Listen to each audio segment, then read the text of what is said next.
Bismillahirrahmanirrahim. Assalamu alaikum, respected viewers. We are once again back with our weekly report 200 million, where we present to you the affairs related to Muslims of India. The oppression in India on Muslims is on its peak, and there is no international voice to support them. We are making an effort to spread this state-sponsored crimes globally, which God willing can help to curb this tyranny. Let's begin with our this week's report.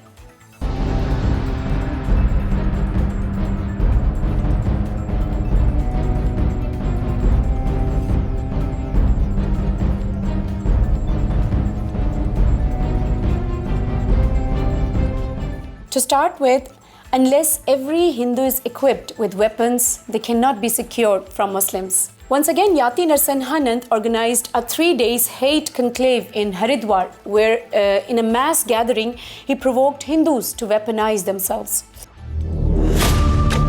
कि मुसलमानों को मारने के लिए तलवार की आवश्यकता नहीं होगी, क्योंकि अब तलवार से आपसे वो मरेंगे भी नहीं, तलवार से नहीं मरने वाले हैं वो। आपको टेक्निक में उनसे बहुत आगे जाना होगा, वो बहुत अच्छे हथियार लिए हुए बैठे हैं। मैं बार बार कहता हूं, मोबाइल 5000 वाला भी चल जाएगा, लेकिन शस्त्र कम से कम 1 लाख रुपए वाला तुम्हारे पास होना चाहिए। हाथ में रिवॉल्वर होता और मैं नाथूराम हो जाता और अपनी 6 गोलियां मैं मनमोहन सिंह के छाती में मैं लगा दूं। He referred to LTTE chief late Prabhakaran as a model who created the Tamil Tigers militancy and expressed his desire that if we want to protect Hinduism from the growing population of Muslims, then every temple should have the likes of Prabhakaran and other militancy leaders. He changed the famous Indian slogan of Satya Meva Jayate, which means truth always triumphs, to Shastra Meva Jayate, which is weapons always triumph. He also said that swords looks good only on stage, not on ground. This means the Hindus should be equipped with modern weapons.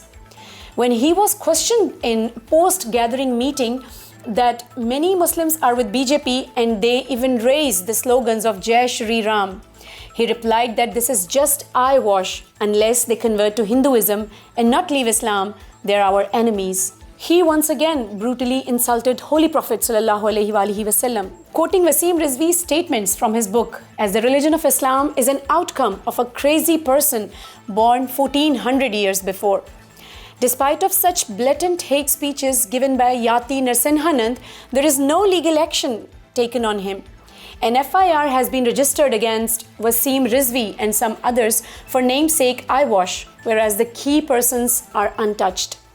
It looks like RSS and BJP has planted and preparing Yati Narsimhanand as a separate militancy wing like ISIS of Hindus who will carry out mass genocide when needed, and at the same time they remain unassociated from BJP's ruling government.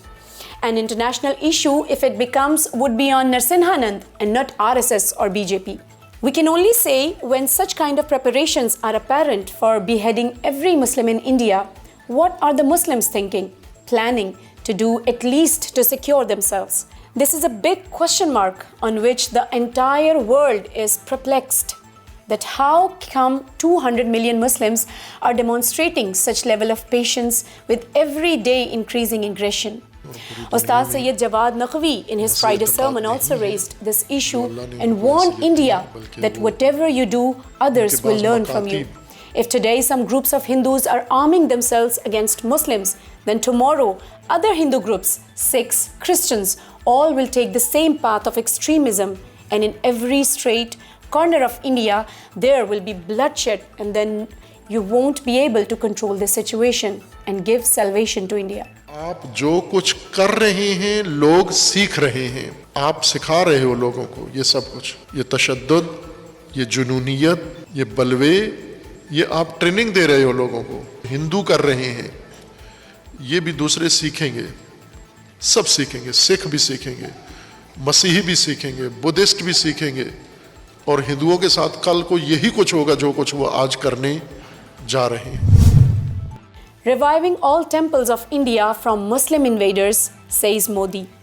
On 13th December, Modi visited Kashi to inaugurate the temple, and in his speech he invoked Aurangzeb to recount how invaders which means Muslim invaders had tried to destroy Kashi city. After the speech, UP CM Adityanath Yogi published a 52 pages booklet which was distributed across all homes in Kashi, which talked about history of the city, temples, and along with that, evidences on how Aurangzeb and other Muslim kings who invaded India destroyed these temples. Modi in speech also mentioned that we need to revive all such temples destroyed by invaders. VHP Regional Secretary also mentioned that after Ram Mandir, all temples across the country would be freed from invaders. We have kept our promise on Ram Mandir, and now we promise to free all temples, that is, bringing down all mosques. Modi's visit and then Yogi's booklet means two BJP supremos are giving a loud and clear message that India had no mosques. It was a Hindu country and all were Hindus before has been emphasized by RSS and other extremists. This means most of the mosques were built in place of temples by ruining. So now the Ghar Wapsi movement will bring down these mosques, build temples over there, and also force Muslims to return back to their proclaimed original religion of Hinduism. You will not see a PM of such a huge country visiting temples and making statements of this nature. This is done to show the importance India is giving to Hindu temples, which means Hindu religions, implying their vision to extradicate Islam completely from India. And Muslim man beaten to death in Haryana. In Rasulpur, Haryana, Rahul Khan was found brutally murdered by his 3 Hindu associates who were later arrested. The 3 accused had been troubling him, demanding money since long, and took an opportunity to take him out and brutally beat him with axes, rods totally smashing his face. While beating, they were using terms like mullah and you're Muslim. The video became viral on social media. This is another form of atrocity on Muslims coming out, where a Muslim have Hindu friends, partners, colleagues, get into any argument or dispute on personal matter, and then hatred sprouts from Hindus who kill such Muslims brutally. Today, if you have any problem with a Muslim in India, they can be killed under the banner of religion. BJP upset with Shiv Sena on treachery for leaving Hindutva agenda. BJP Union Home Minister Amit Shah made a blatant speech again targeting Maharashtra's ruling party of Shiv Sena. Shiv Sena was pioneered by late Bala Saheb Thackeray, who promoted Hindutva agenda and became a big political party in Maharashtra. In 2019, Shiv Sena allied with BJP to contest state elections. But later, due to disputes on CM position, they split and Shiv Sena made their own government by partnering with 2 other parties. Amit Shah accused Shiv Sena for leaving Hindutva agenda for the sake of power. This means for BJP, Hindutva is the topmost agenda and they will not compromise on that. When Home Minister, who is Modi Part 2, speaks in such an open manner, is there still any argument, hope left for Muslims in India that BJP would go back from their agenda of Hindu nationalization of the country? And this Hindutva agenda cannot be fulfilled without Muslims paying a heavy price of their faith and lives as well. Nationwide campaigns to expose Maulvis converting Hindus to Islam. VHP General Secretary has demanded from government to bring constitutional changes enacting a central law for religion conversions. Parande, VHP's Central General Secretary, said when world was busy in COVID-19 pandemic, the Muslim Maulvis and Christian priests were aggressively converting Hindus by deceit, enticement and luring. VHP has launched a nationwide campaign from December 20th to 31st as a Religion Protection Movement, where they will expose the widespread and aggressive conspiracies of Muslim Maulvis and Christian priests in converting Hindus to Islam. Viewers, the conversion of Hindus to Islam in India is almost zero, and still extremists are making noise. The real agenda is to develop more hatred amongst common Hindu masses, stop Muslims from any preaching activities, and play a majoritarian politics. In all these, Muslims are the scapegoat who don't know how to save their necks. Monkeys versus dogs gang war, a lesson for Indian Muslims. The Guardian UK published a news story about two langur monkeys from Beed village in Maharashtra, where supposedly these two monkeys have killed 250 puppies and made the village empty. The two monkeys who were later arrested would take the puppies to heights and throw them on rooftops to die of hunger, or die with fall, or throw them in river to die. The villagers say that this is revenge killing when few months before few dogs killed an infant monkey, after which the monkeys started a gang war. In revenge of one infant monkey killed, they destroyed the entire generation of dogs of Beed village. Why are we presenting this story to you in this report? There is a big lesson for Indian Muslims. If one infant of a monkey is killed by dogs, they go after the entire generation of dogs. On the other hand, every day, how many infants are killed in Kashmir? How many Muslims are mob lynched? So 200 million Muslims do not have even this much zeal and self-respect as these monkeys. We're not preaching revenge and violence, but are these not democratic rights of these 200 million Muslims to raise their voices against atrocities done on them every day? They should learn from these Indian monkeys who made the lives of dogs miserable by taking revenge. Then why can't these Indian Muslims give a tough time to those extremists within the legal democratic framework of India? Muslims should convert and pray in temples. A 32 Hindu outfits United Struggle Committee chairman Bhardwaj proposed a solution for the ongoing Friday prayers dispute in Gurgaon. The solution is that all Muslims of Haryana state should do mass religious conversion, that is Ghar Wapsi to Hinduism, and then they can visit temples and do Hindu prayers. The issue of Friday prayers will totally end. The argument behind this invitation of religious conversion is that all Muslims and sisters of Haryana were Hindu before, hence they should return to their original religion. This shows how aggressively the Hindus want to see no signs of Islam. The RSS, VHP and all Hindu extremist outfits, while pushing hard their agenda for Hindu Rashtra, have only given two options to Muslims. Either they should convert to Hinduism or prepare for the worst atrocities which would cost their lives too. No more holiday on Friday in Lakshadweep Islands.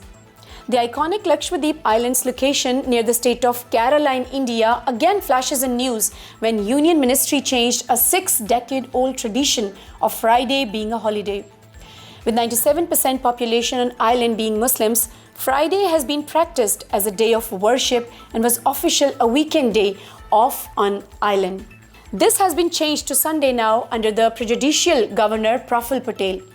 The man who was the right hand of Modi in 2003, Gujarat writes, was appointed by Amit Shah as governor of Lakshadweep few months back, and despite of objections, he landed on the island like a tyrant, disturbing the peaceful lives of Muslims there. India is brutally chasing to destroy every Muslim identity. And as we have been saying since few weeks now, that there is a nationwide campaign against stopping Friday prayers, which started from Gurgaon. On the other hand, India wants to turn his 64,000 Muslim populated islands into a tourist place with licentious activities. The Kerala court that governs this island on judiciary also is helpless in preventing the moves of Modi here. And it has been predicted that this island is one of the sweet spot for Modi and RSS to carry out genocidal experiments. And Jharkhand Assembly passes anti-mob lynching bill. Mob lynching has become a common method of targeting minority communities, individuals, primarily Muslims and Christians, under the pretext of religion by extremist Hindus. This started against Muslims under cow protection, where several Muslims were mob lynched to death, and this practice kept on growing and eventually is hitting Christians as well. There has been no prosecution done till date by India in any of mob lynching cases. Jharkhand is a small state in eastern India, though with majority Hindu population but a significant minority population of Christians and small casual caste tribes. The non-BJP government of Jharkhand has announced an anti-mob lynching bill with imprisonment and penalty of 2.5 million rupees for anyone who does mob lynching, which can cause death or injury. The bill also covers any attempt made for mob lynching or even for someone who creates a hostile environment. The BJP opposition has opposed this bill and tried to bring many amendments, but Chief Minister Hemant Soren didn't pay any heed to BJP and got the bill approved with the justification to provide security to minority communities and establish peace, communal harmony in state. A point to be noted here is that mob lynching is an inhuman act whereby a group of people brutally beat and kill a person just because he is carrying a cow with him or is trying to present Christianity to some Hindus. And BJP is protesting this bill, which is meant to save lives of innocents. So does this not imply that a ruling party of India, BJP, are beasts who want to see minorities killed in such brutal manner? Hyderabad to be changed to Bhagyanagar. RSS posted a tweet mentioning Bhagyanagar instead of Hyderabad, which has raised eyebrows. UP Chief Minister Adityanath Yogi in 2020 has presented this name of Bhagyanagar to replace Hyderabad, and looks like RSS is aiming to do that. Even though there is no official name change announced, RSS in its tweet said that a 3-day coordination meeting will be held in Bhagyanagar, Telangana in January 2022. Hyderabad is an iconic Muslim city of India which has 45% Muslim population. The city glitters with mosques, Muslim food, hijab-clad women, skull-capped men with beards all over. If the name of Hyderabad changes to a Hindu name, then this would be a big shame for Muslims. It looks like Yogi is pushing this hard to slap Asaduddin Awaisi, who is the supremo of Hyderabad Muslims. It should be noted that India has changed names of several cities, historical places that had Muslim titles. As we have been saying that this identity cleansing of Muslims, the extremist Hindus cannot even tolerate to speak or write a Muslim name. They want everything to be changed for Hindu identity. And if Muslims cannot even protect their identity, how can they protect their lives and faith? 20 YouTube channels, 2 websites to be blocked for anti-India propaganda. The Information and Broadcasting Ministry, in coordination with Indian Intelligence Services, has ordered YouTube to block 20 channels. The ministry said these channels and websites belong to a coordinated disinformation network operating from Pakistan and spreading fake news about various sensitive subjects related to India. They claim that 15 out of 20 channels are operated by single Naya Pakistan group. Indian government became furious when these channels presented a tyrannical face of General Bipin Rawat on his crash death. India claimed that these channels have 3.5 million combined subscriber base and 550 million views. Every country has its own internet gateway and they can block content landing inside their country. But here India is enforcing its policies on YouTube. Viewers should remember that a few months back, India passed new social media regulations which were enforced on all social media groups to comply, whereby they have to take every action which India demands from them, including providing identity of people. From this step, something that becomes prominent is that India is afraid of facts coming out globally. Social media has become a powerful weapon which even shakes a big power like India. India is afraid that these facts should not reach the world as it exposes their ugly face to common masses of the world. It is essential to point that if 200 million Muslims of India would have spent their resources to build a powerful international media network, things would not be so atrocious as it is now. A move to block websites and channels operated from Pakistan shows how much cautious and scared Indian government is. And if this gets capitalized, it could bring an impact to control their atrocities. Indian currency falls, India PM visits temples.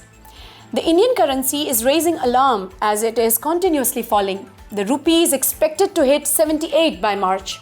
The reason quoted by economists is due to many foreign equities being sold out under threat of Omicron variant spread in India. It is also reported that India has a high trade deficits, which means its imports are higher than exports. India has seen tough time in 2021 on pandemic, which has given a big economic setback specifically to the lower end middle class. It is responsibility of country's leadership to resolve such crisis on highest priority. But what is the priority of Modi's leadership? To transform India into a Hindu nation, to bring down all ancient mosques and build temples as revenge against 1,000-year-old Muslim invaders. When orientation of a country is towards sectarianism and destruction of Muslims, then currency falling down should not raise alarms. There is much worse to come as the extremists take more control of nation. Then no foreigner would dare to visit a country with bloodhounded Hindu extremists all over. And there is an FIR on Salman Khurshid for comments in his book. Uttar Pradesh court ordered to register an FIR against senior Congress leader Salman Khurshid for allegedly comparing the Sanatan Hindu religion with the Boko Haram and ISIS terror outfits in his book titled Sunrise over Ayodhya, Nationhood in Our Times. The Sanatan Hindu sect is promoted by Yati Narsimhanand. The court directed the police to get the FIR lodged under the relevant provisions of law and ensure a proper investigation in this matter. Yati Narsimhanand openly invites Hindus to arm themselves for killing Muslims, and nothing happens to him. But if Salman Khurshid compares Hindus with ISIS, there is an FIR lodged against him. This is the peak of injustice in India, and still 200 million Muslims are hoping that one day the sun will rise, bringing everything to normalcy. With people who misuse Islam, right?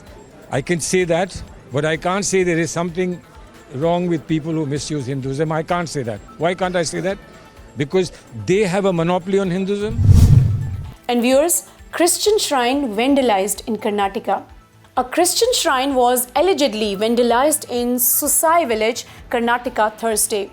The incident came on the same day as the Karnataka legislature debated the anti-conversion bill tabled by Bharatiya Janata Party BJP government, which is currently facing protests in the state. The shrine is located next to a temple, and even though there has been no communal rifts between Christians and Hindus in the area, criminals from outside came and did this. The hatred towards minority religions is aggressively growing, and this is a big warning sign for Muslims as to what could happen with them.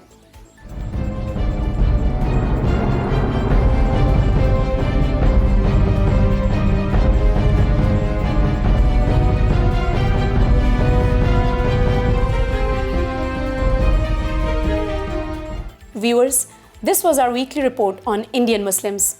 As you have seen that a mass genocide of Indian Muslims has been announced publicly to the extent that international leading news media have also broadcasted the news. It's our responsibility to create a global awareness amongst all Muslims about these tyrannical steps of India. We humbly request you to share this report as much as possible. Keep watching Bethat News. Allah Hafiz.